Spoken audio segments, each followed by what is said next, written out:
Mini Cram, English Language Convention, Verb Tense, Irregular Past Tense, ACT Foundations Question 41, Me Medicine, Antidote Your Ignorance.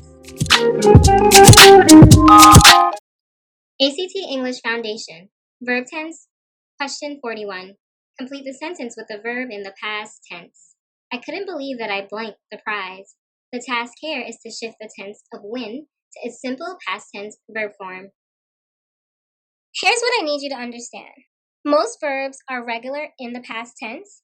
That means you follow a rule like add ed or add d to get the past tense form of the verb.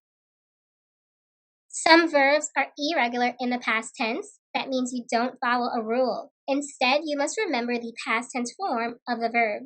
Check out this example. Jacob lost his keys. Lost is the irregular past tense form of the verb lose. This is a correct shift, and the overall sentence is formatted correctly. All right, back to our original question, and now for the solution. 1 is the simple past tense verb form of win. This is an irregular verb form, so you'll have to commit it to memory.